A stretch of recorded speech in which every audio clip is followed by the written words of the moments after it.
আসসালামু আলাইকুম। আশা করি সবাই ইনশাল্লাহ ভালো আছেন। আমরা তাপগতিবিদ্যা লেকচার 2টা আজকে শুরু করব। তো আমি গত ক্লাসটা যেখানে শেষ করছিলাম সেখান থেকে আজকে শুরু করব। আজকে আমরা অ্যাকচুয়ালি তাপমাত্রার যে স্কেলটা আছে সেই এক স্থির বিন্দুর সাপেক্ষে তাপমাত্রার স্কেল, দুই স্থির বিন্দুর সাপেক্ষে তাপমাত্রার স্কেল, এই জিনিসগুলাই অ্যাকচুয়ালি আজকে একেবারে ডিটেলস ম্যাথমেটিক্যালি সব দেখব। সো চলেন শুরু করা যাক। গত ক্লাসটা আমি শেষ করছিলাম যেখানে, সেটা ছিল এক স্থির বিন্দুর সাপেক্ষে তাপমাত্রার যে স্কেলটা, সেই স্কেলটা আমরা ডেভেলপ করছিলাম। সো আমাকে ক্লাসের শেষ দিকে একজন জিজ্ঞেস করছিলেন যে হচ্ছে এটার ডেরাইভেশন বা প্রতিপাদনটাকে। আমি বলছিলাম যে সোজা বাংলায় ঐকিক নিয়ম থেকে এটার ডেরাইভেশন আসে। আজকে ওই ঐকিক নিয়মটা একটু জাস্ট লিখে দেখায় দিব। সো আমরা তাহলে শুরু করতেছি এক স্থির বিন্দুর সাপেক্ষে তাপমাত্রা নির্ণয় দিয়ে। আমাদের আজকের আলোচনার বিষয়বস্তু হচ্ছে শুরুতেই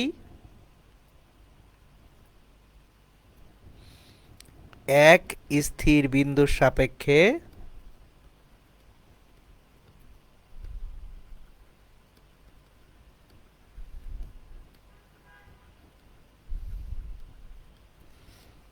তাপমাত্রা নির্ণয়। দেখেন, জিনিসটা হচ্ছে এক স্থির বিন্দু, এখানে স্থির বিন্দুটা কি পানির ত্রৈধ বিন্দু, মানে পানির ত্রৈধ বিন্দুটার একটা প্রপার্টি বা ধর্ম আছে যে ত্রৈধ বিন্দুতে কোনো একটা বস্তু কিরকম আচরণ করতেছে সেটা আগে আমরা একটু দেখি। তাহলে ত্রৈধ বিন্দুতে যদি তাপমাত্রাটা 0 ডিগ্রি সেলসিয়াস হয় বা 273.16 কেলভিন হয়ে থাকে, সুতরাং আমরা জিনিসটাকে এইভাবে চিন্তা করব, 0 ডিগ্রি সেলসিয়াস তাপমাত্রা বা 273.16 কেলভিন তাপমাত্রায় বস্তুর তাপমিতিক ধর্ম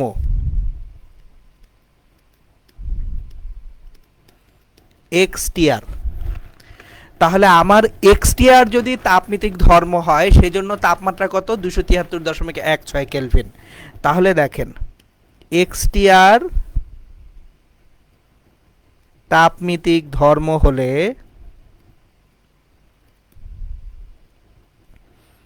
তাপমাত্রা 273.16 কেলভিন।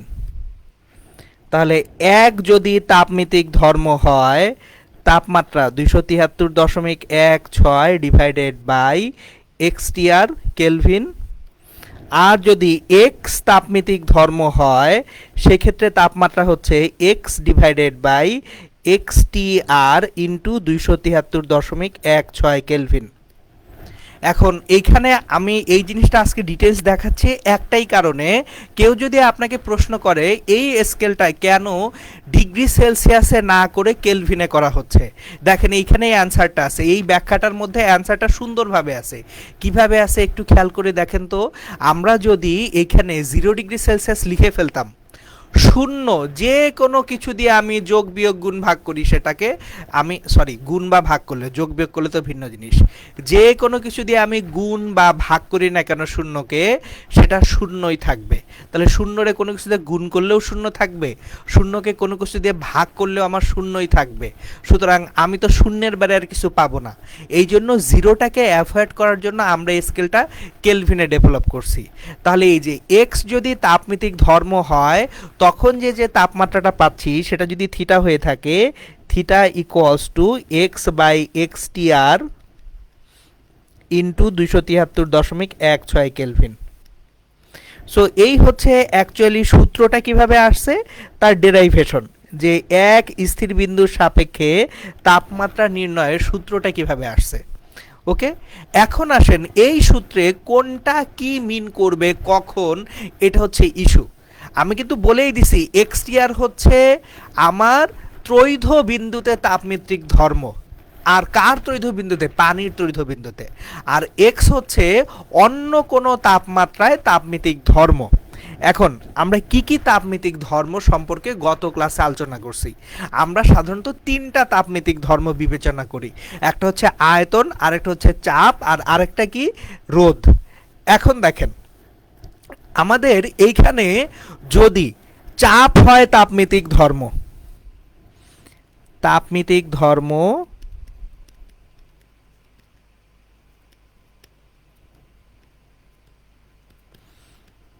চাপ হলে থিটা ইকুয়ালস টু, তাহলে এবার আমরা চাপ দিয়ে লিখব P by PTR into 273.16 kelvin. এবার বেশ কিছু কথাবার্তা এখানে আছে, এইগুলো একটু মনোযোগ দিয়ে দেখবেন, কারণ আমাদের পরীক্ষায় প্রশ্নে জ্ঞানজাম লাগবে সব এখান থেকে। দেখেন আমি একটা মাত্র তাপমিতিক ধর্ম দেখতেছি, তাহলে যখন একটা মাত্র ধর্মের পরিবর্তন দেখতেছি অবশ্যই অন্য ধর্মগুলো স্থির আছে। তাহলে যখন আমি চাপ এইটার পরিবর্তন দেখতেছি তার মানে অবশ্যই আয়তন স্থির। তাহলে এই যে থার্মোমিটার এটাকে বলা হয় স্থির আয়তন গ্যাস থার্মোমিটার।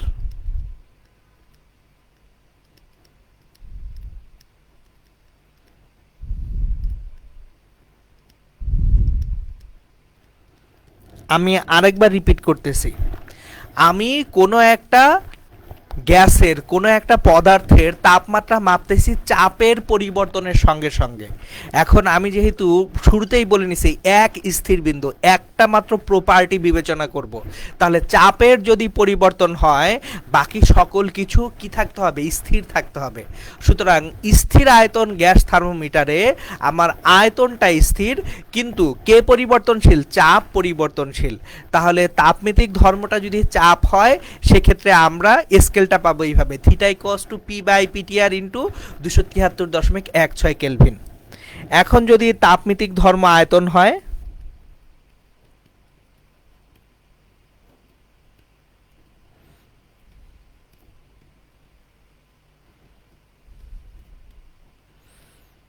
আয়তন তাপমিতিক ধর্ম হলে theta equals to V by VTR into 273.16 Kelvin. এটা হচ্ছে স্থির চাপ গ্যাস থার্মোমিটার।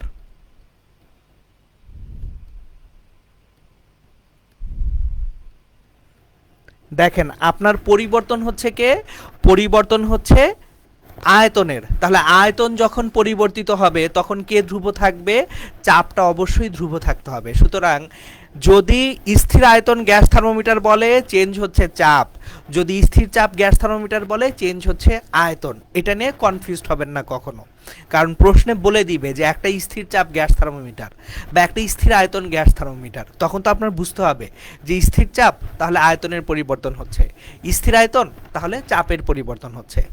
আরেকটা থার্মোমিটার আমরা ইউজ করি, এটাকে বলা হয় রোধ থার্মোমিটার। সো আমি একটু রোধ থার্মোমিটারের ব্যাপারে আপনাদেরকে একটু ধারণা দিচ্ছি। যে কোনো ধাতব পদার্থের রোধ তাপমাত্রার সঙ্গে সঙ্গে পরিবর্তিত হয়। তাহলে আমার যদি ধাতব পদার্থ নিয়ে চিন্তা করি তখন অ্যাকচুয়ালি ওইখানে আয়তন চাপের ব্যাপারটা আসতেছে না, কারণ কঠিন বস্তুর বেলায় আয়তন খুব বেশি পরিবর্তন হয় না। তারপর কঠিন বস্তুর বেলায় চাপের পরিবর্তন আসলে আমরা ওইভাবে মেজার করতে পারি না। শুধুমাত্র তরল এবং গ্যাসীয় পদার্থের বেলায় কিন্তু এই দুইটা জিনিস প্রযোজ্য, আয়তন বা চাপের পরিবর্তন। তাহলে যখন কঠিন কোনো বস্তু দিয়ে আমরা তাপমাত্রা মাপতে যাব তখন আসলে চাপ বা আয়তন মেজার করা যাচ্ছে না, তখন আমরা দেখতেছি একটা ধাতব পদার্থের রোধ কিভাবে পরিবর্তিত হচ্ছে। সো অ্যাকচুয়ালি ওইখানে রোধের পরিবর্তনটা ইএমএফ বা হচ্ছে তড়িৎচালক শক্তি দিয়ে পরিমাপ করা হয়। সো ওই রকম যে যন্ত্রগুলো আছে ওদেরকে অ্যাকচুয়ালি আমরা থার্মোকাপল বলি, কিন্তু এখনকার সিলেবাসে আমাদের থার্মোকাপল সংক্রান্ত আলোচনাটা নাই, আমরা ওইটার ডিটেলসে যাব না। জাস্ট মাথায় রাখবো যে যদি কোনো ধাতব তার এটাকে উত্তপ্ত করা হয় টেম্পারেচারের সঙ্গে সঙ্গে ওর রোধ চেঞ্জ হয়ে যাবে। তাহলে এই যে টেম্পারেচারের সঙ্গে সঙ্গে ওর রোধটা চেঞ্জ হবে, এই পরিবর্তিত রোধ থেকে আমি বের করতে পারবো নতুন তাপমাত্রাটা কত। তাহলে আমরা এখানে যদি রোধ থার্মোমিটার দেখি,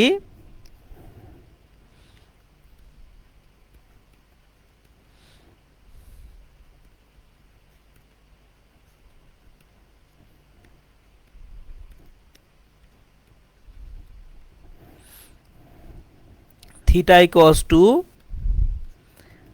R/RTR ইন্টু 273.16 কেলভিন। সুতরাং এই যে এটাই ছিল এক স্থির বিন্দুর সাপেক্ষে তাপমাত্রা নির্ণয়ের একেবারে সবগুলা ডিটেলস। এইবার প্রশ্ন, এক স্থির বিন্দুর সাপেক্ষে তাপমাত্রা নির্ণয় এইটা আসলে আমাকে কোথায় কিভাবে হেল্প করবে? একটাই বিন্দুকে আমি প্যারামিটার ধরে নিয়ে কাজ করতেছি, মানে এই স্কেলটা আমাকে কি অ্যাডভান্টেজ দিবে? অ্যান্সারটা হচ্ছে, আমরা যেহেতু এইখানে কেলভিনে তাপমাত্রা পরিমাপ করতেছি, খুব নিম্ন তাপমাত্রায় এই স্কেলের সাহায্যে আসলে নির্ণয় করা যায়। আবার রিপিট করতেছি, দেখেন আপনি যখন ডিগ্রি সেলসিয়াস বা ফারেনহাইটে তাপমাত্রা নির্ণয় করবেন, সেলসিয়াস বা ফারেনহাইট স্কেল অ্যাকচুয়ালি ওইটা একটু বড় স্কেল, কেলভিনটা সবচেয়ে ছোট স্কেল। কারণ কি, থিওরিটিক্যালি বা তাত্ত্বিকভাবে একটা গ্যাসের আয়তন শূন্য করে ফেলা সম্ভব 0 কেলভিনে বা -273 ডিগ্রি সেলসিয়াসে।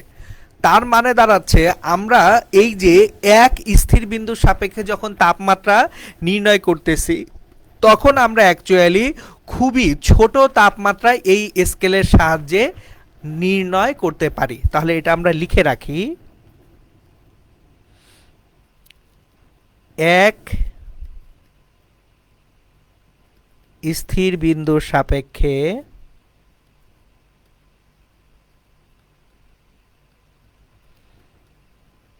তাপমাত্রা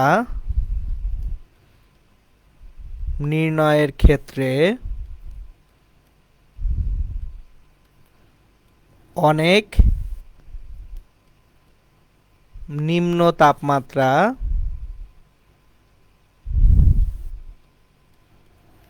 এই স্কেল দিয়ে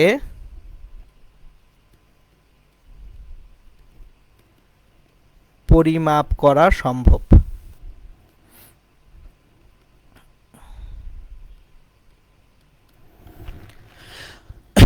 ওকে, এখন আমরা এইখান থেকে অ্যাকচুয়ালি কীরকম প্রশ্ন আসে সেই প্রশ্নগুলো দেখব। একটা কোশ্চেন সলভ করব আমরা। এই কোশ্চেনটা বুয়েট ভর্তি পরীক্ষার কোশ্চেনের অনুরূপ কোশ্চেন, মানে বুয়েট ভর্তি পরীক্ষায় সিমিলার একটা কোশ্চেন ছিল। কোশ্চেনটা হচ্ছে, একটি স্থির আয়তন গ্যাস থার্মোমিটার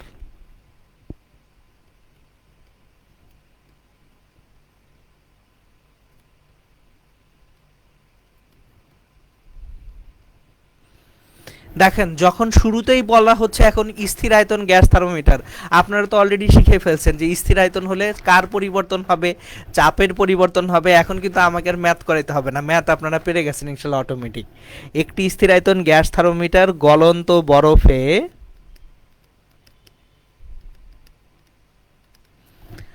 25 কিলো প্যাসকেল চাপ প্রদর্শন করে।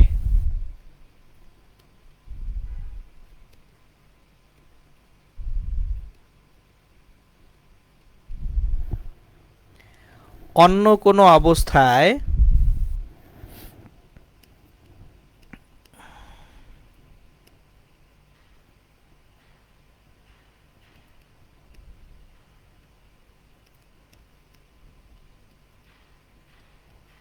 থার্মোমিটারটি যদি 39 কিলো প্যাসকেল চাপ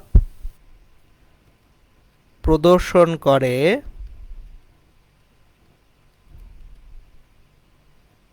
তাহলে ভিন্ন অবস্থায় তাপমাত্রা কত?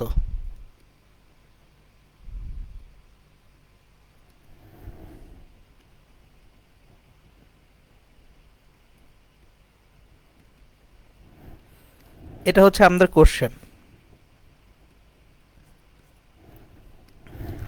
এখন তাহলে একটা জিনিস খেয়াল করেন, বলেই দিচ্ছে স্থির আয়তন গ্যাস থার্মোমিটার, তার মানে এখানে প্যারামিটারকে চাপ।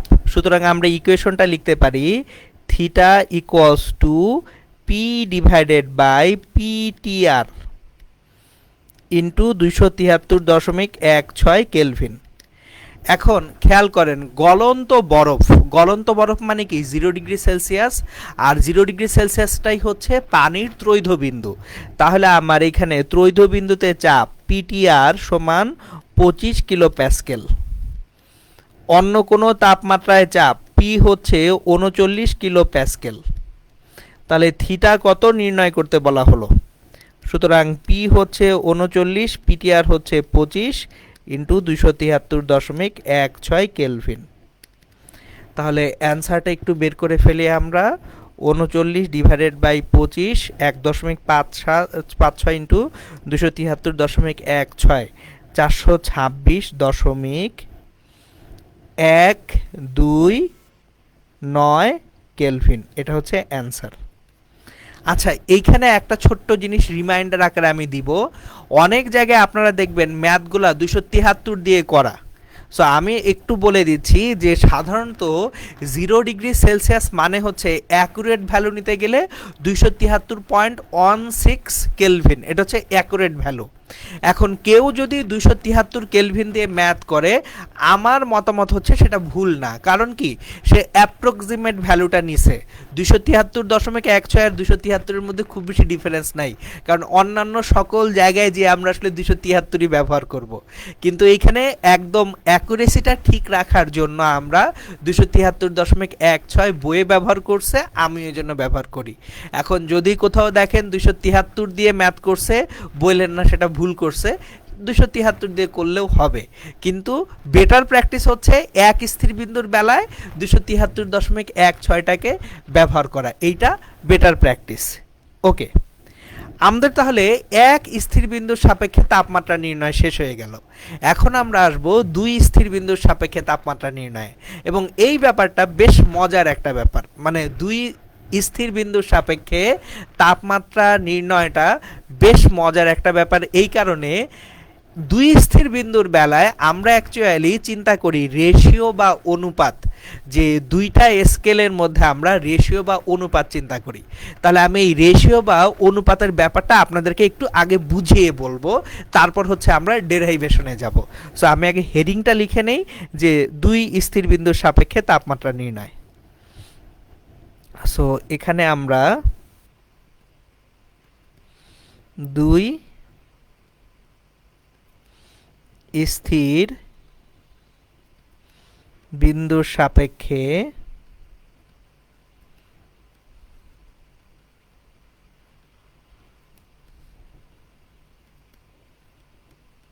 তাপমাত্রা নির্ণয় করতে শিখব। এখন জিনিসটা আমি একটু বুঝাই, আপনারা বুঝে যাবেন ইনশাল্লাহ। দেখেন, আমরা আসলে জাগতিক জীবনে যত পরিমাপ করি, সব পরিমাপে আসলে তুলনামূলক, সব কিছুতেই তুলনা চলে আসে। কিভাবে তুলনা চলে আসে সেটা একটু বুঝিয়ে বলতেছি। ধরেন কেউ একজন বলল তার কাছে 100 টাকা আছে। এখন আপনি যখন কারো কথা শুনলেন যে 100 টাকা, 100 টাকাকে আপনি কিন্তু আসলে পরিমাপ বা তুলনার এককে চিন্তা করতেছেন। আচ্ছা, 1 টাকায় এতটুকু জিনিস কেনা যায়, তাহলে 100 টাকায় কতটুকু জিনিস কেনা যাবে, বা কেউ একজন কতটুকু ধনী বা গরিব, সেটা আমরা যদি টাকার অঙ্কে মাপি, যে ধরেন ফর এক্সাম্পল আমরা তো হচ্ছে অনেক ধনী ধনী মানুষ আল্লাহ তাআলা দুনিয়ায় রাখছেন। আমরা বিল গেটসের সম্পদ দেখি, আমরা ইলন মাস্কের সম্পদ দেখি, আমরা তারপর হচ্ছে আরও কত কত মানুষ আছে, নাম মনে থাকে না আমার, এদের সম্পদ মাঝে মধ্যে দেখি যে আল্লাহ কত বিলিয়ন বিলিয়ন ডলার। সো আপনি কিন্তু ওই যে শেষে একটা ডলার অঙ্ক বসায় দিচ্ছেন, শেষে একটা টাকার অঙ্ক বসিয়ে দিচ্ছেন। সুতরাং সকল পরিমাপ আসলে তুলনামূলক একটা ব্যবস্থা। আপনি তুলনা করতেছেন যে ইউনিট বা এককের সঙ্গে তুলনা করতেছেন। এখন খেয়াল করেন, আমি এখানে একটা মজার ইস্যু বলবো আপনাদেরকে। এই ইস্যুটা হচ্ছে আমাকে সবসময় অ্যামেজড করে রাখে, যে পুরা জিনিসটা আসলে আপেক্ষিক ব্যাপার। কিভাবে আপেক্ষিক ব্যাপার দেখেন, 1 মিটারকে আগে সংজ্ঞায়িত করা হয়েছে যে কোনো একটা দণ্ড, এই দণ্ডটাকে বলা হলো 1 মিটার বলে, ওই দণ্ডের সাপেক্ষে আমরা সব পরিমাপ করতেছি। সো আমার কথাটা একটু বুঝবেন, যে সুইজারল্যান্ডের কোথাও হয়তো বা একটা দণ্ড রাখা আছে, সুইজারল্যান্ড বা কই যেন আছে, আমরা এত এক্স্যাক্ট ডাটা খেয়াল নাই, যে দুনিয়ার কোনো এক জায়গায় একটা দণ্ড রাখা আছে, ওই দণ্ডটাকে 1 মিটার ধরে নিয়ে শুরুতে 1 মিটারের সংজ্ঞা দেওয়া হয়েছিল। তারপর সংজ্ঞাটাকে চেঞ্জ করা হয়েছে যে আলো এত সময়ে যে দূরত্ব অতিক্রম করে সেটা 1 মিটার। তাহলে আমরা আগে প্রথমে একটা স্ট্যান্ডার্ড সেট করছি। স্ট্যান্ডার্ডটা সেট করার পরে আমরা ওইটার সাপেক্ষে সকল পরিমাপ করতেছি। তার মানে কি, আমরা রেশিও বা অনুপাত দেখতেছি যে কত অনুপাত বড় বা কত অনুপাত ছোট। সে ফর এক্সাম্পল আমরা 10 মিটার দৈর্ঘ্য বলতে বুঝি 1 মিটারের একটা মিটার স্কেলের 10 গুণ, আর 100 মিটার দৈর্ঘ্য বলতে বুঝি 1 মিটারের একটা মিটার স্কেলের 100 গুণ। এখন আমি আপনাদেরকে একটা প্রশ্ন করব, এই প্রশ্নটা একটু মনোযোগ দিয়ে শুনবেন, এটা নিয়ে চিন্তা করবেন যে আমরা মানুষজন খুব বেশি অহংকারী, প্রচণ্ড অহংকারী। আমরা কেন অহংকারী? আমরা মাঝে মধ্যে কিছু জিনিস ভুলে যাই যে স্রষ্টা আল্লাহ তাআলা উনি যদি চান আমাদেরকে সবাইকে একসাথে স্কুইজ বা সংকুচিত করে দিবেন। ধরেন গোটা মহাবিশ্ব একদিনে অর্ধেক হয়ে গেছে, গোটা মহাবিশ্ব একদিনে অর্ধেক হয়েছে, কেউই আমরা টের পাবো না যে গোটা মহাবিশ্ব একদিনে অর্ধেক হয়েছে। আবার গোটা মহাবিশ্ব একদিনে যদি 10 গুণ হয় তাও কেউ আমরা টের পাবো না। কেন? সেটা একটু বুঝিয়ে বলতেছি। ধরেন আমি এই মুহূর্তে এই যে রুমটায় আমার চেয়ারটায় বসে আছি, আমি নিজের অবস্থান পরিমাপ করতেছি আমার পারিপার্শ্বিকতা থেকে, যে ঠিক আছে রুমের মধ্যে আমার দৈর্ঘ্য প্রস্থ উচ্চতা এইরকম। এখন যদি গোটা মহাবিশ্ব একসাথে প্রসারিত বা সংকুচিত হয়, রেশিও বা অনুপাতের তো কোনো চেঞ্জ হবে না। তাহলে রেশিও বা অনুপাতের যদি চেঞ্জ না হয় সেটা আমরা কিন্তু ধরতেও পারবো না। সুতরাং ধরেন আপনি আপনার যে বিছনাটায় শুয়েছিলেন, আপনি আপনার যে বিছনাটায় শুয়ে থাকেন, বিছনার আকার এবং আপনার আকার যদি একই সাথে সমান পরিমাণ সংকুচিত বা সমান পরিমাণ প্রসারিত হয়, তাহলে কিন্তু আপনি বুঝবেন না আপনি কি ছোট হয়েছেন নাকি বড় হয়েছেন। এনিওয়ে, এটা নিয়ে সবসময় একটু চিন্তা করবেন এবং এই চিন্তা থেকে অহংকারটা বাদ দিবেন। এই কারণে আমরা আসলে খুবই ক্ষুদ্র এবং তুচ্ছ অস্তিত্ব এই মানে হচ্ছে সৃষ্টি জগতের। এবার একটু মূল জিনিসে আসি, যে আমি কি বোঝানোর চেষ্টা করতেছি, রেশিও বা অনুপাত দিয়ে আমি তাপমাত্রা নির্ণয় করব। এখন এই রেশিও বা অনুপাতটা মাপার জন্য দেখেন 1 মিটার স্কেলের একটা শুরু এবং শেষ আছে, যে এইটুকু দৈর্ঘ্য হচ্ছে 1 মিটার। তাহলে এখানে আমি যখন একটা থার্মোমিটার নিব তখন আমার একটা স্টার্টিং একটা এন্ডিং লাগবে, যে এইটুকু হচ্ছে এত। আগে ডিফাইন করব যে এইটুকু মানে এত, তারপর সেই ডেফিনেশন অনুযায়ী ওইটার সঙ্গে সঙ্গে আমরা তুলনা করব, পরিমাপ করব। সুতরাং আমাকে তাহলে এখন একটা স্টার্টিং পয়েন্ট একটা এন্ডিং পয়েন্টকে আদর্শ হিসেবে বিবেচনা করতে হবে। তাহলে এই আদর্শ যে পয়েন্টগুলোকে বিজ্ঞানীরা বিবেচনা করছেন সেগুলো আমরা আগে জেনে নিই। তাহলে এইখানে বড় বিন্দু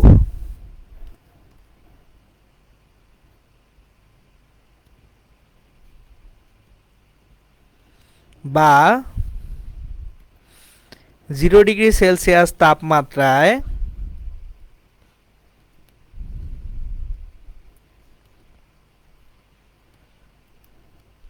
তাপমিতিক ধর্ম x0।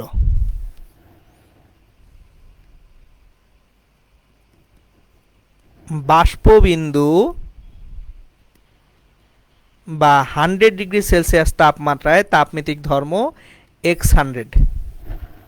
তাহলে আমরা শুরুতে 0 ডিগ্রি সেলসিয়াস তাপমাত্রা বা বরফ বিন্দুতে তাপমিতিক ধর্ম এটাকে x0 বিবেচনা করতেছি, আর বাষ্পবিন্দু বা 100 ডিগ্রি সেলসিয়াস তাপমাত্রায় তাপমিতিক ধর্মটাকে বিবেচনা করতেছি x100। এখন ধরে নেই যে আমাদের নির্ণেয় তাপমাত্রা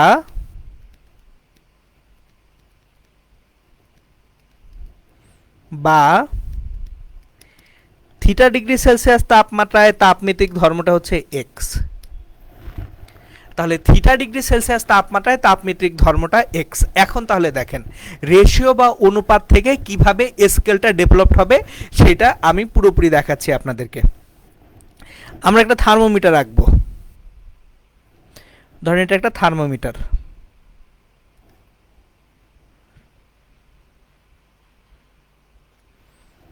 আমরা আঁকাকে এত ভালো না, বুঝলেই হলো এটা একটা থার্মোমিটার। থার্মোমিটারের মধ্যে পারদ থাকে। এইখানে ধরেন এই যে একটা বাল্ব আছে, এখানে পারদটা এইভাবে থাকে।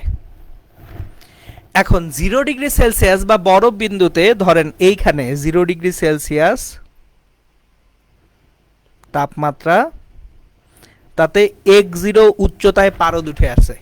দেখেন পারদ যদি এইখানে থাকে ওইটাকে আমরা বলতেছি 0 ডিগ্রি, আর পারদ যদি এইখানে উঠে আসে এটাকে আমরা বলতেছি 100 ডিগ্রি, আর পারদ যদি এইখানে এসে থাকে তাহলে এটাকে বলা হয় থিটা ডিগ্রি। এখন এই থিটা এর মানটা কিভাবে নির্ণয় করা হয় সেটা আমি আপনাদেরকে বুঝাই, যে কিভাবে আমরা এই থিটাটার মান নির্ণয় করব। জিনিসটা খুব সহজ। দেখেন x0 আর x100 এর মধ্যে যে টোটাল ঘর আছে সেটা 100 ঘর। তো আমি আবার বলছি, খেয়াল করেন, আপনি প্রথমে একটা থার্মোমিটারকে বরফে চুবাইলেন, যে বরফে চুবাইলাম, বরফে চুবাইয়া দেখলেন পারদ কোন পর্যন্ত ওঠে, তাহলে পারদ যে পর্যন্ত উঠতেছে ওইটা পারদের তাপমিতিক ধর্ম, ওইখানে একটা দাগ দিলেন যে এটা আমার 0 ডিগ্রি। তারপর একই থার্মোমিটারকে আপনি ফুটন্ত পানিতে ডুবাবেন, তাহলে ফুটন্ত পানিতে ডুবাইলে সেখানে পারদ আরেকটা ভিন্ন উচ্চতায় উঠবে, ওই ভিন্ন উচ্চতাটাকে দাগ দিলেন, তাহলে আপনি কিন্তু কি দেখতেছেন, উচ্চতা। সো 0 ডিগ্রিতে পারদের একটা উচ্চতা দেখছেন, আর 100 ডিগ্রিতে পারদের একটা উচ্চতা দেখছেন, এই উচ্চতা দুইটা আপনি দাগ কাটছেন x0 থেকে x100। এখন আপনি জানেন 0 ডিগ্রিতে বা বরফ বিন্দুতে এইখানে x0 পর্যন্ত উঠছে, এটাকে আপনি বলতেছেন 0 ডিগ্রি, আর আপনি এখন x100 কে বলতেছেন 100 ডিগ্রি। এইবার এই থার্মোমিটারকে অন্য যে কোনো একটা তাপমাত্রায় নিলেন, অন্য যে কোনো জায়গায় রাখলেন, রাখার পরে পারদটা ধরেন এই x বরাবর উঠছে। এখন খেয়াল করেন, আপনি জানেন x0 থেকে x100 পর্যন্ত ব্যবধান কি 100 ঘরের, তাহলে এখানে 100 ঘরের ব্যবধান আছে, তাহলে x পর্যন্ত সে কত ঘর অকুপাই করতেছে বা কত ঘর যাচ্ছে সেটা হচ্ছে আপনার তাপমাত্রা। সো আপনি কিন্তু আসলে দেখতেছেন এই গোটা দৈর্ঘ্যের কতটুকু দৈর্ঘ্য, রিপিট করতেছি, এই টোটাল দৈর্ঘ্যের কতটুকু দৈর্ঘ্য অ্যাকচুয়ালি যাচ্ছে সেটা দেখে আপনারা তাপমাত্রাটা মাপতেছেন। সুতরাং আমি যদি আরো সহজ করে বলি, এই যে x মাইনাস x0 এইটা আসলে টোটাল দৈর্ঘ্যের কতটুকু,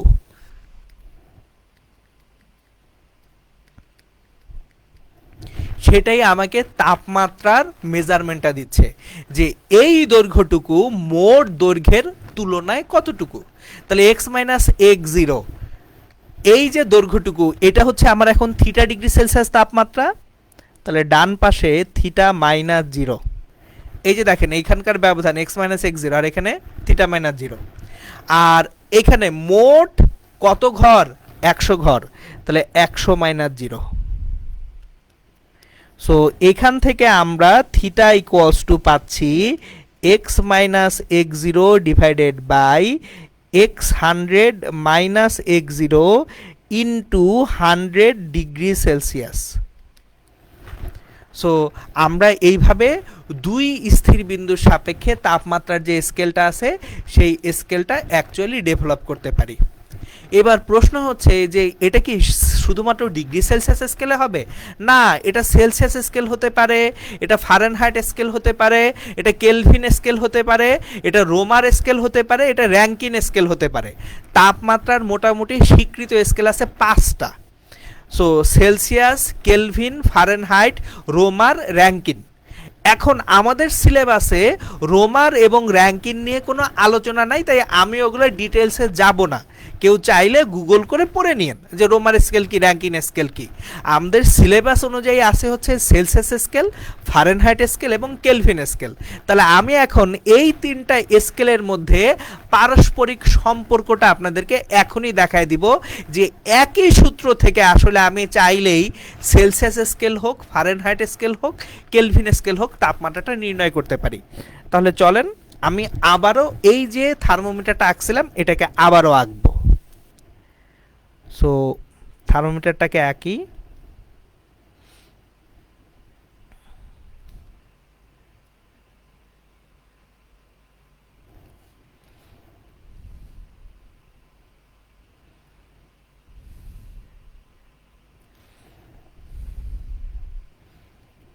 x0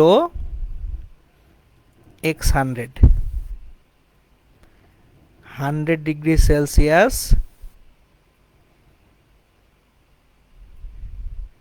0 degree Celsius, theta degree Celsius, এখানে তাপমাত্রিক ধর্মটাকে x বলতেছি। এখন কেউ যদি সেম কাজটা ফারেনহাইট স্কেলে করতে যায়, সে 0 ডিগ্রি সেলসিয়াসের জায়গায় ফারেনহাইটে সেটাকে কি মাপবে, 32 ডিগ্রি ফারেনহাইট মাপবে। দেখেন যেটা 0 ডিগ্রি সেলসিয়াস সেটা ফারেনহাইট স্কেলে কত 32 ডিগ্রি ফারেনহাইট, কারণ ফারেনহাইট স্কেলটা 32 থেকে 212 পর্যন্ত সংজ্ঞায়িত।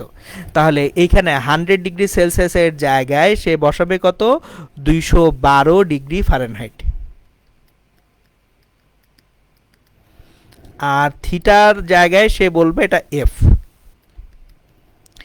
কেউ যদি কেলভিন স্কেলে চিন্তা করে 0 ডিগ্রি সেলসিয়াস মানে 273 কেলভিন। এই যে দেখেন এখানে আবার 0.16 আমি আনতেছি না, কারণ আমরা মোটামুটি অ্যাপ্রক্সিমেট ভ্যালুটা নিয়ে সন্তুষ্ট। 212 জায়গায় আমরা 373 কেলভিন, আর এইখানে ভ্যালুটা হচ্ছে কে, কেলভিন বলে কে। সো আমরা সাধারণত সেলসিয়াস স্কেলের তাপমাত্রাটাকে প্রকাশ করি সি দ্বারা। এখানে θ°C না বলে এটাকে সি বলি। বইয়ে যে সংকেতগুলো ব্যবহার করছে আমি সেই সংকেতগুলাই ব্যবহার করার চেষ্টা করব। সো বইয়ে সেলসিয়াস স্কেলকে প্রকাশ করা হয় সি দ্বারা, ফারেনহাইট স্কেলকে প্রকাশ করা হয় এফ দ্বারা, আর কেলভিন স্কেলকে প্রকাশ করা হয় কে দ্বারা। আমি এই জন্যই সি, এফ এবং কে লিখছি। দেখেন রেশিও বা অনুপাত কিন্তু এখানে সবারই সেমই থাকতেছে। কিভাবে একটু দেখেন, সেলসিয়াস স্কেলে এই দৈর্ঘ্যটুকু টোটাল দৈর্ঘ্যের যে রেশিওতে আছে, ফারেনহাইট স্কেলেও এই দৈর্ঘ্যটুকু টোটাল স্কেলের তুলনায় সেম রেশিওতে আছে, এবং কেলভিন স্কেলেও এই দৈর্ঘ্যটুকু টোটাল স্কেলের তুলনায় সেম রেশিওতে আছে।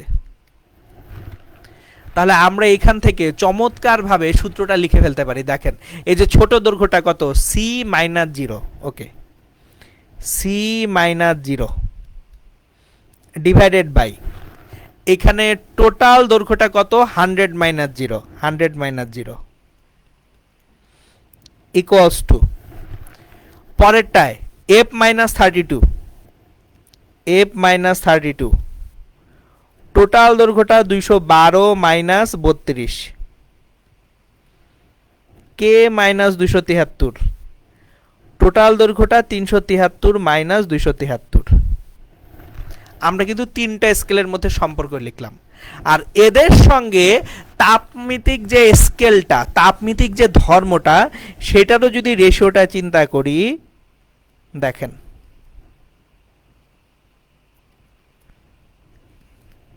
তাহলে এইটা সমান হচ্ছে x-x0 divided by x100 - x0। খেয়াল করেন আমরা কিন্তু সকল স্কেলের সঙ্গে একটা সম্পর্ক ডিরেক্টলি পেয়ে গেলাম, এবং এটা মুখস্থ করার দরকার হয় না। আপনার যদি এই ডায়াগ্রামটা একবার ইনশাল্লাহ মাথায় থাকে, আপনার আর কখনো মনে রাখতে হবে না যে আসলে তাপমিতিক ধর্মের সঙ্গে স্কেলগুলো কিভাবে রিলেটেড। এটাই হচ্ছে আসলে আদর্শ স্কেলটা তৈরি হইল। এখন এইখান থেকে আমরা টানা হেঁচড়া শুরু করব যে তাহলে সেলসিয়াস, ফারেনহাইট এবং কেলভিনের সম্পর্ক কি। আমরা এই যে দেখেন এইখান থেকে কিন্তু সেলসিয়াস, ফারেনহাইট এবং কেলভিনের সম্পর্কটা প্রতিপাদন করতে পারি। তাহলে আমরা সেলসিয়াস, ফারেনহাইট এবং কেলভিনের মধ্যে সম্পর্কটা যদি দেখতে যাই, C/100 equals to F-32 divided by 180 equals to K-273 divided by 100। তাহলে এখান থেকে যেটা পাবো 20 দ্বারা ভাগ করে দিলে C/5 equals to F-32 divided by 9 equals to K-273 divided by 5।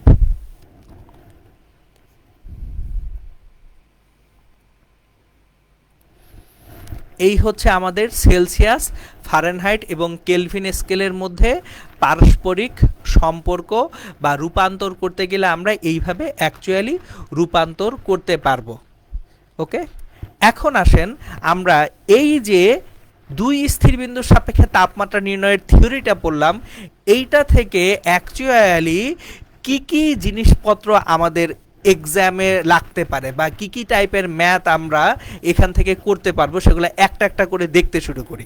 সহজ জিনিস দিয়ে শুরু করি। প্রশ্ন, কোশ্চেন, কোন তাপমাত্রায়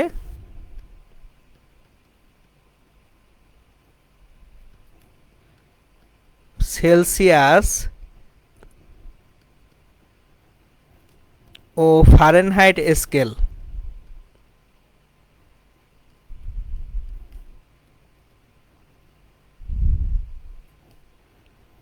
একই পাঠ প্রদর্শন করবে।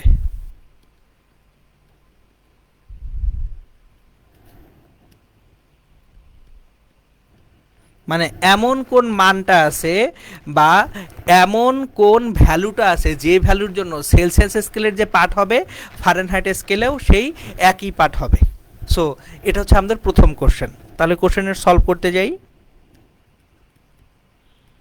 যে আমার এমন কোনো একটা তাপমাত্রা লাগবে যে তাপমাত্রায় সেলসিয়াস যত ডিগ্রি সেলসিয়াস বলবে ফারেনহাইটও এক্স্যাক্ট তত ডিগ্রি ফারেনহাইট বলবে, এটা বের করতে হবে। তাহলে আমরা অলরেডি সূত্রটা জানি, C/5 ইকুয়ালস টু F-32/9। একটু আগে এটা পড়ে আসছে, এই যে দেখেন C/5 সমান F-32/9 একটু আগে পড়া আমাদের। তাহলে এখন আমরা ধরে নেই এই C এবং 5 দুইজন একই মান দেখাবে। তাহলে আমরা মনে করি যে x ডিগ্রি সেলসিয়াস বা x ডিগ্রি ফারেনহাইট তারা একই মান প্রদর্শন করে। তাহলে মনে করি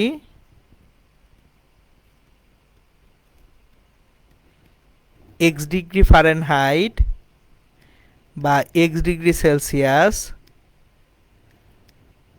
একই মান প্রদর্শন করবে। তাহলে C এর মানটাও x, F এর মানটাও x, সমাধান করলেই হয়ে যাবে ইনশাল্লাহ। 9x সমান হচ্ছে 5x মাইনাস 160, তাহলে 4x সমান মাইনাস 160, x এর ভ্যালুটা হচ্ছে মাইনাস 40। তার মানে মাইনাস 40 ডিগ্রি সেলসিয়াস ও মাইনাস 40 ডিগ্রি ফারেনহাইট একই মান প্রদর্শন করবে।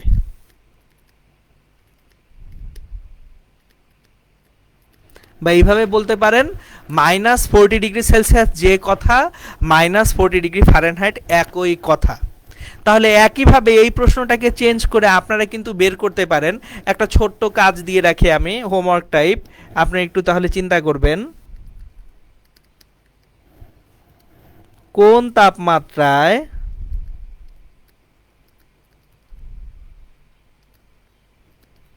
ফারেনহাইট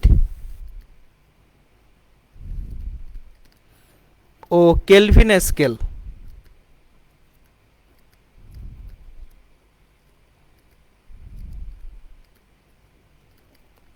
একই মান প্রদর্শন করবে।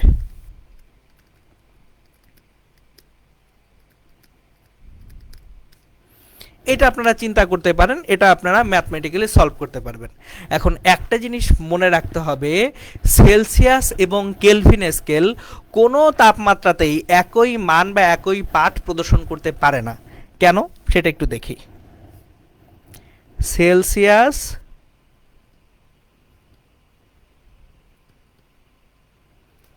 ও কেলভিন স্কেল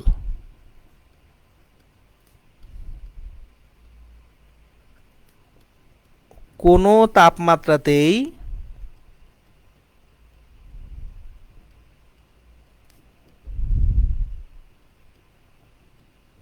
একই মান প্রদর্শন করতে পারে না।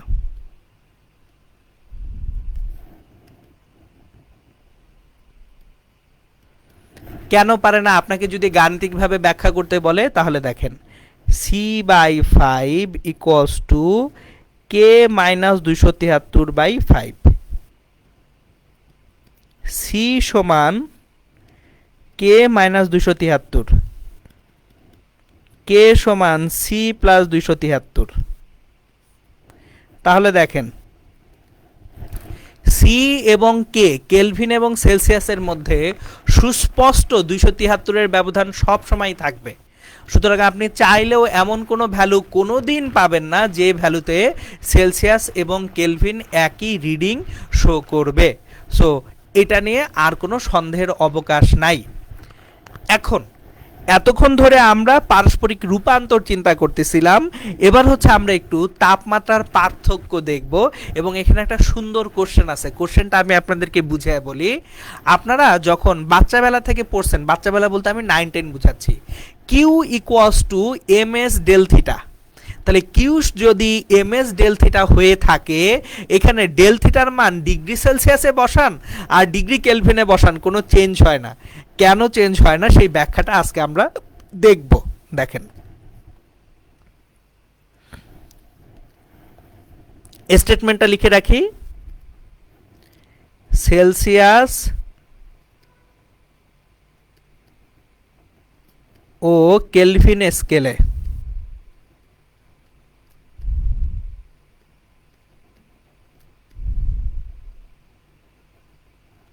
তাপমাত্রার পার্থক্য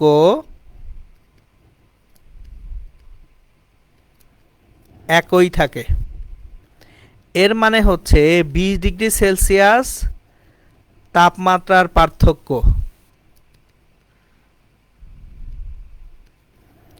ও 20 কেলভিন তাপমাত্রার পার্থক্য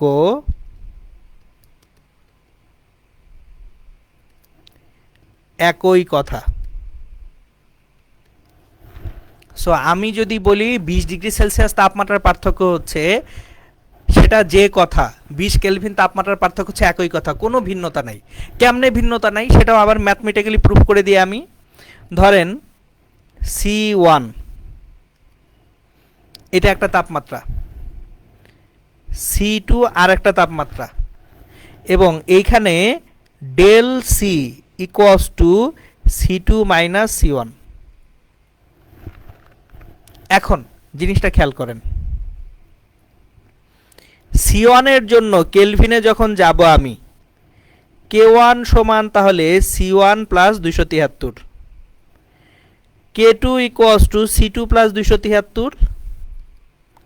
তাহলে কে এর ব্যবধান ডেল কে সমান K2 মাইনাস K1 সমান C2 plus 273 minus C1 minus 273, দুইটাই কাটাকাটি চলে গেল, C2 মাইনাস C1 তার মানে ডেল সি। তাহলে ডেল কে সমান ডেল সি, তার মানে কেলভিন স্কেলে যে তাপমাত্রার পার্থক্য, সেলসিয়াস স্কেলে তাপমাত্রার একই পার্থক্য। তাপমাত্রার পার্থক্যে সেলসিয়াস এবং কেলভিন স্কেলের কোনো ভিন্নতা নাই। এই কারণে আমরা যখন কিউ সমান এম এস ডেল থিটা ব্যবহার করব, অলওয়েজ মাথায় রাখবো সেলসিয়াসে নেই, কেলভিনে নেই, doesn't matter. So 20 degree Celsius তাপমাত্রার পার্থক্য যে কথা, 20 কেলভিন তাপমাত্রার পার্থক্য একই কথা, ম্যাথমেটিক্যালি প্রুভেন। আরেকভাবে একটু জিনিসটা দেখাই আপনাদেরকে, খেয়াল করেন, একটু তাকান। এখানে যে তাপমাত্রার স্কেলটা আছে 0 থেকে 100, কত ঘর? 100 ঘর সেলসিয়াস স্কেলে। কেলভিন স্কেলে 273 থেকে 373 কত ঘর? 100 ঘর। তাহলে এখানে 20 ঘর ওঠা মানে এখানেও 20 ঘরে ওঠা, কারণ মোট 100 ঘর আছে। কিন্তু সেলসিয়াস ফারেনহাইট কেলভিন ফারেনহাইটে এই সম্পর্কটা নাই। কারণ কি? সেলসিয়াসে হচ্ছে 100 ঘর, কিন্তু ফারেনহাইট স্কেলে কত ঘর? 180 ঘর।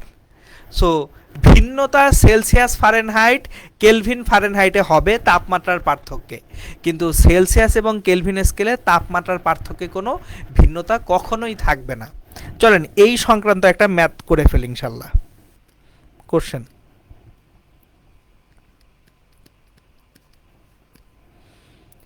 সেলসিয়াস স্কেলে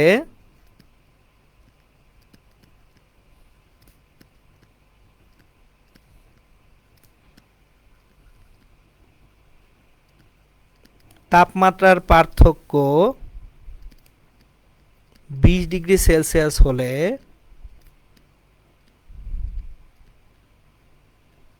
ফারেনহাইট স্কেলে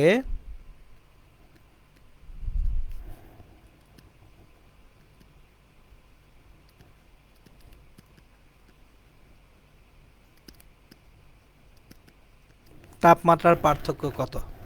আমি সেলসিয়াস স্কেলে তাপমাত্রার পার্থক্য যদি 20 ডিগ্রি সেলসিয়াস পাই, সেক্ষেত্রে ফারেনহাইট স্কেলে আমি তাপমাত্রার পার্থক্য কত পাবো সেটা জানতে চাওয়া হইলো। এখন দেখেন, এইটাকে অনেকভাবে করা যায়, আমি সবভাবেই বুঝাবো আপনাদেরকে, যুক্তি তর্ক যত আছে সকল কিছু দিয়ে দেব ইনশাল্লাহ। প্রথমে সহজ সরল বাংলা কনসেপ্টে করি। দেখেন, সেলসিয়াস স্কেলে 100 ঘর ফারেনহাইট স্কেলের 180 ঘরের সমান। তাহলে দেখেন সরাসরি লিখি, সেলসিয়াস স্কেলে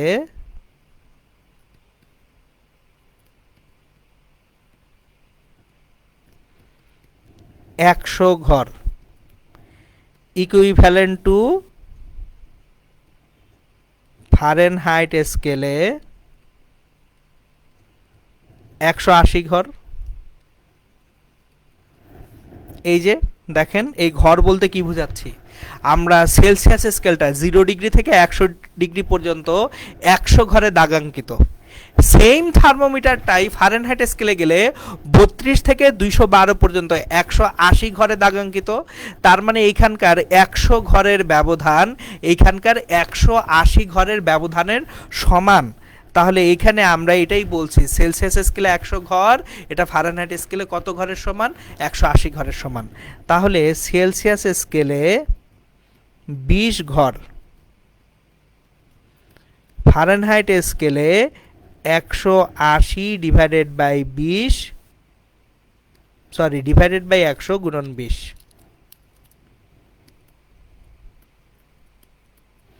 তাহলে এটা 36 ঘরের সমান। তার মানে সেলসিয়াস স্কেলে যদি তাপমাত্রার পার্থক্য 20 ডিগ্রি সেলসিয়াস হয়, ফারেনহাইট স্কেলে তাপমাত্রার পার্থক্য হচ্ছে 36 ডিগ্রি সেলসিয়াস। সুতরাং আমরা বলবো সেলসিয়াস স্কেলে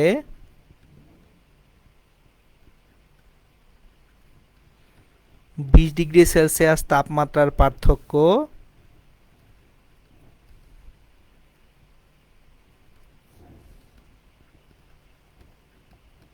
ফারেনহাইট স্কেলে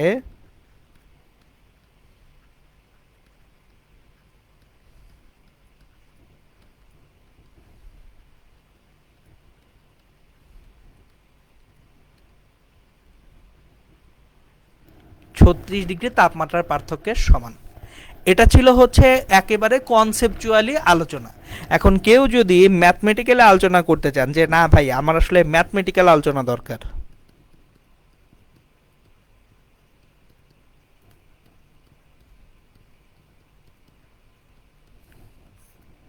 ধরুন আমি দুইটা তাপমাত্রা নিব, একটা হচ্ছে C1 equals to C2 equals to C+20। তাহলে del C equals to C2 minus C1 সমান হচ্ছে 20। এই তো আমাদের কোশ্চেনটা, যে C1 C2 জানা আছে, তাহলে ডেল সিটা হচ্ছে C2 মাইনাস C1 সমান 20। এখন আমরা জানি C/5 equals to F minus 32 divided by 9, বা এখান থেকে 9C/5 equals to F minus 32 বা F equals to 9C/5 plus 32। তাহলে F1 equals to 9C1/5 plus 32 আর F2 equals to 9C2/5 plus 32। তাহলে এখান থেকে আমরা ডেল F মানে F2 মাইনাস F1 যেটা পাবো সেটা 9C2/5 plus 32 minus 9C1/5 plus 32। তাহলে আমরা পাচ্ছি 9C2/5 minus 9C1/5। So 9/5 C2 minus C1। এখন 9/5 ডেল সি, তাহলে 9/5 ডেল সির মান 20, এই যে দেখেন 36। তাহলে আমার যদি সেলসিয়াস স্কেলে তাপমাত্রার পার্থক্য হয় 20 ডিগ্রি সেলসিয়াস, ফারেনহাইট স্কেলে তাপমাত্রার পার্থক্যটা হবে 36 ডিগ্রি ফারেনহাইট। এটা গেল হচ্ছে তাপমাত্রার পার্থক্য। এখান থেকে লাস্ট যে মানে হচ্ছে অংশটা সবচেয়ে ইম্পর্টেন্ট, যেখান থেকে অ্যাকচুয়ালি আপনাদের বোর্ড পরীক্ষা এবং ভর্তি পরীক্ষায় অনেক বেশি প্রশ্ন থাকে, সেটা হচ্ছে ত্রুটিপূর্ণ একটা থার্মোমিটারের সাহায্যে সঠিক তাপমাত্রা নির্ণয় কিভাবে করা যায়। সো ত্রুটিপূর্ণ থার্মোমিটারের সাহায্যে সঠিক তাপমাত্রা নির্ণয়ের কনসেপ্টটা এখন দেখব আমরা। ত্রুটিপূর্ণ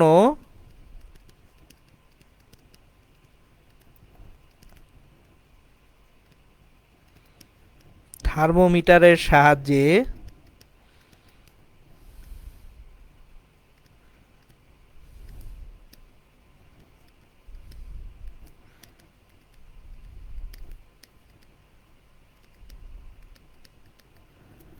জিনিসটাকে আমি একটু আপনাদেরকে বুঝিয়ে বলি।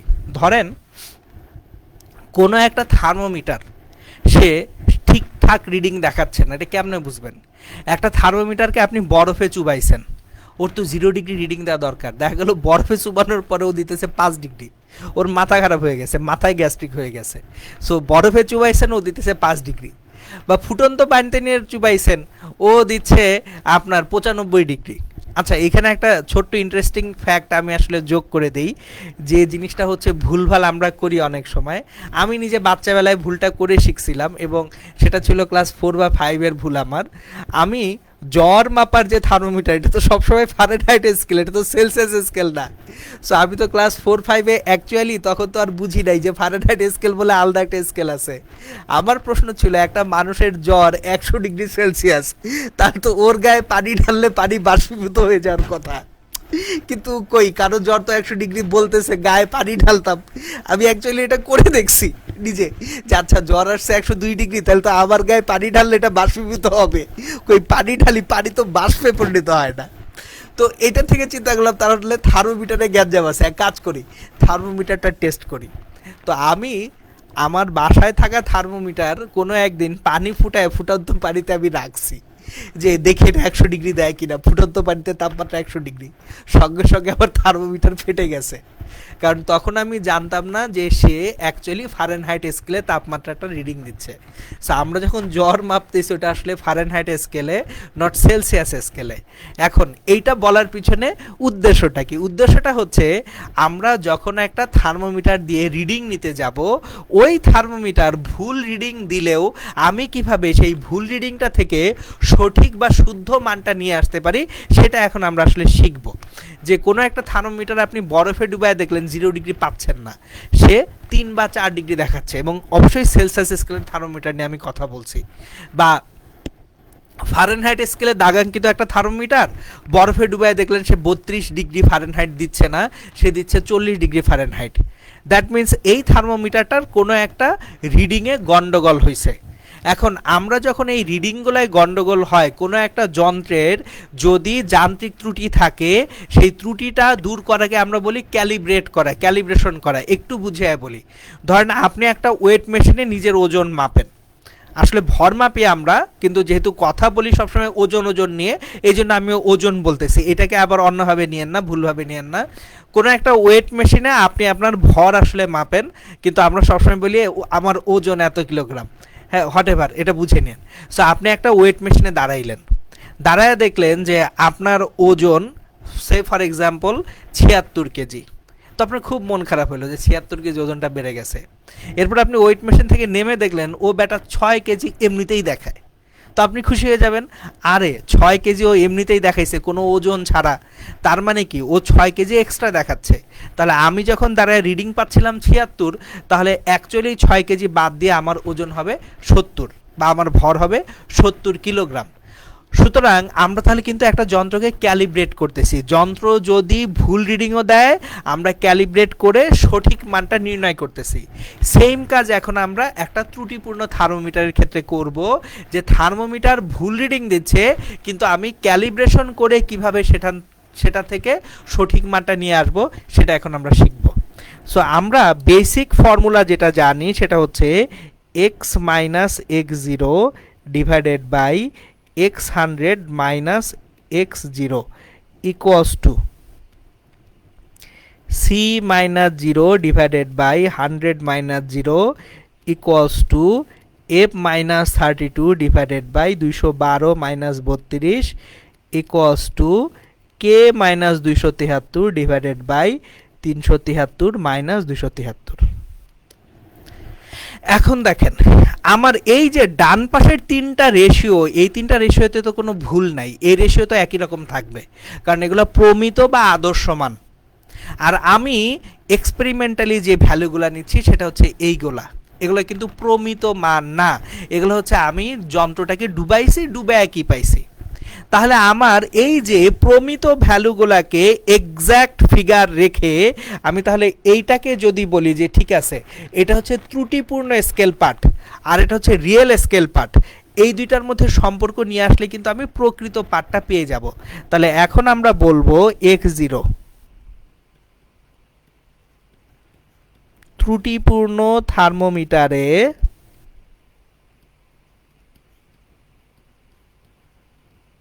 বড় বিন্দুতে পাঠ।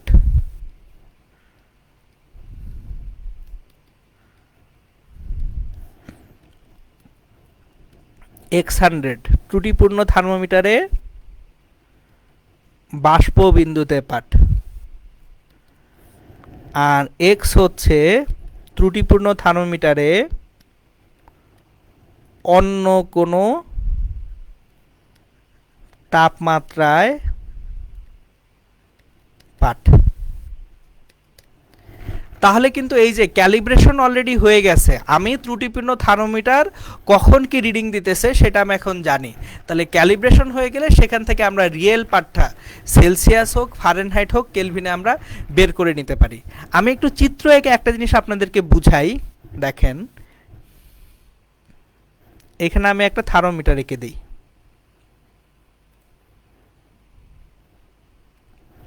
ধরেন থার্মোমিটারটায় পারদ রাখলাম,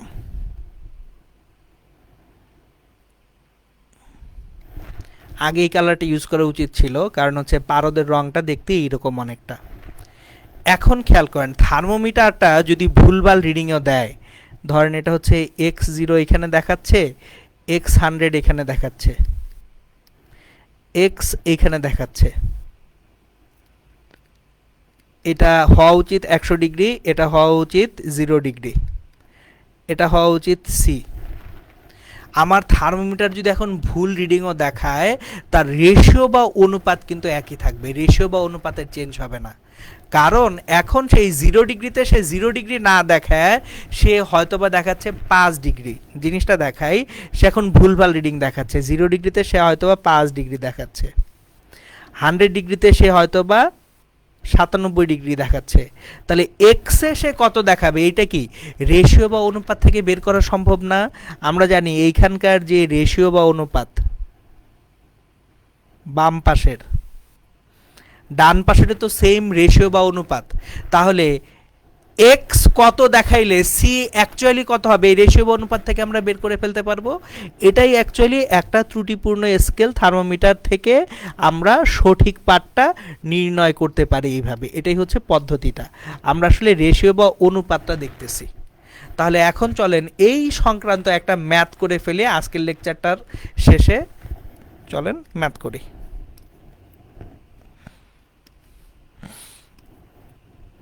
কোশ্চেন, একটি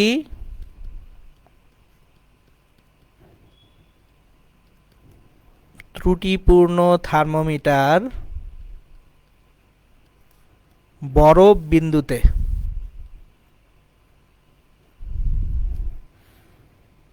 4 ডিগ্রি সেলসিয়াস ও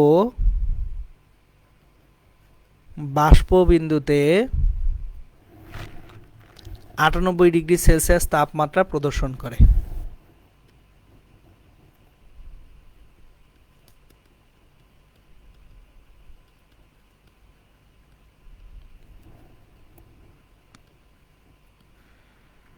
থার্মোমিটারটি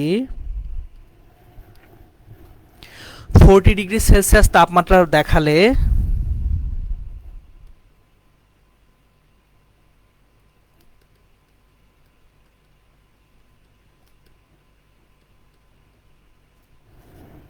প্রকৃত তাপমাত্রা কত?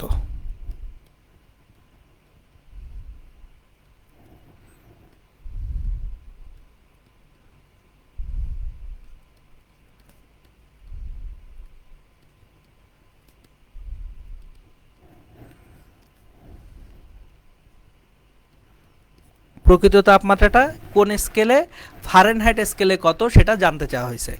তাহলে খুব সিম্পল, আমরা ফারেনহাইট স্কেলে প্রকৃত তাপমাত্রা কত সেটা যদি জানতে চাওয়া হয়, বরফ বিন্দুতে তাপমাত্রা x0 4 ডিগ্রি সেলসিয়াস, বাষ্পবিন্দুতে তাপমাত্রা x100, এটা দেখাচ্ছে 98°C। ত্রুটিপূর্ণ অবস্থায় তাপমাত্রা x হচ্ছে 40°C। সো এখন এইখান থেকে আমাদের বের করতে হবে অ্যাকচুয়াল তাপমাত্রা কোন স্কেলে। আমরা অ্যাকচুয়াল তাপমাত্রাটা চাই হচ্ছে ফারেনহাইট স্কেলে। তাহলে দেখেন আমরা বেসিক সূত্র যদি অ্যাপ্লাই করি, x minus x0 divided by x100 minus x0 equals to C minus 0 by 100 minus 0, বা এখানে মানগুলা বসাই, x হচ্ছে 40, x0 হচ্ছে 4, 98 minus 4 equals to C by 100। সুতরাং এখানে সেলসিয়াস স্কেলের অ্যাকচুয়াল রিডিংটা আমরা পাবো 36 divided by 94 into 100°C।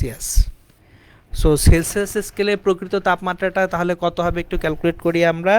36 by 94, 38.3°C। R Fahrenheit স্কেলে এটাকে রূপান্তর করি যদি, C by 5 equals to F minus 32/9, বা F equals to 9c by 5 plus 32। তাহলে 9c, 9 ইন্টু সি হচ্ছে 38.3 ডিভাইডেড বাই 5 প্লাস 32। ফারেনহাইট স্কেলে এটা হবে 100.94°F। এই ম্যাথটা অ্যাকচুয়ালি এক স্টেপেই করা যেত, ডিরেক্টলি এইখানে এই f-32/9 আসলে বসানো যাইতো, কিন্তু আমি কেন বসাই নাই সেটা একটু বুঝিয়ে বলতেছি আপনাদের। যেহেতু এখন আমি বোর্ড পরীক্ষার জন্য প্রিপেয়ার করতেছি, যে আপনাদের সামনে সবার আগে হচ্ছে এইচএসসি পরীক্ষা। সো এইচএসসি পরীক্ষায় স্যাররা আসলে চান জিনিসগুলো এলাবোরেট করে করতে। সো এইটা অ্যাডমিশন টেস্টের স্টাইলটা কী হবে জানেন, ডিরেক্টলি আমি তো সবগুলো স্কেলের সম্পর্ক জানি, তাহলে আমি ডিরেক্টলি যদি এইখানে এই x minus x0 by x100 minus x0 equals to f-32/212 minus 32 লিখে এখান থেকে ডিরেক্টলি ফারেনহাইট স্কেলের পাঠ আসতো। কিন্তু আমি ডিরেক্টলি কেন করলাম না, কারণ হচ্ছে বইপত্রগুলায় এইভাবেই এই ম্যাথগুলো করা। তো আমি বইপত্রের স্টাইলটা ফলো করার চেষ্টা করি একটাই কারণে, বোর্ড পরীক্ষায় যাতে আপনাদের কেউ নাম্বার কাটতে না পারে। কিন্তু যখন আপনারা অ্যাডমিশন টেস্টে বসবেন তখন এই ম্যাথটাকে 2 স্টেপে না করে ডিরেক্ট 1 স্টেপে করে ফেলতে পারবেন। সো এই জিনিসগুলাই একটু কেয়ারফুল থাকবেন আপনারা, কারণ অনেক সময় যেটা দেখা যায় যে অনেকে আমরা যেটা করি যে শুরুতেই একদম সবচেয়ে শর্টেস্ট পসিবল ওয়েতে ম্যাথটা করায় ফেলি। আমি এটাকে সব সময় অ্যাভয়েড করতে রেকমেন্ড করি, এই কারণে বোর্ড পরীক্ষায় আপনার খাতা কোথায় কোন টিচারের কাছে যাবে এটা আপনি কোনো দিন জানেন না। সুতরাং এইখানে একটা সেফ গেম খেলতে হয়। সেফ গেমটা কি, সাধারণ স্বাভাবিকভাবে বইপত্রগুলা যে স্ট্যান্ডার্ড ফলো করছে আমরা সর্বোচ্চ চেষ্টা করব সেই স্ট্যান্ডার্ডটা ফলো করতে। অ্যাডমিশন টেস্ট ডিফারেন্ট জিনিস। অ্যাডমিশন টেস্টের সময় অনেক কিছুই আমরা অনেকভাবে ছোট করে নিয়ে আসবো, ক্যালকুলেশন শর্ট করব স্বল্প সময়ে করার জন্য, স্বল্প জায়গায় করার জন্য। আপনার কিন্তু এইচএসসি পরীক্ষায় স্যাররা এইসবের দিকে নজর দিবেন না। এইচএসসি পরীক্ষায় স্যাররা নজর দিবেন যে আপনার ম্যাথটা কি এলাবোরেটলি আপনি এক্সপ্লেন করতে পারছেন কিনা। ঠিক আছে, ওকে। তাহলে দেখেন আমাদের কিন্তু তাপমাত্রার স্কেল সংক্রান্ত যত আলোচনা এই পর্যন্তই শেষ। সুতরাং তাপমাত্রা পরিমাপ নিয়ে আলোচনা শেষ হয়ে গেল। এরপর আমরা ইনশাল্লাহ তাপগতিবিদ্যার পরের যে অংশটা আছে, তাপগতিবিদ্যার বিভিন্ন সূত্রগুলা, এইগুলা ইনশাল্লাহ তাহলে নেক্সট লেকচার থেকে আমরা আলোচনা শুরু করব।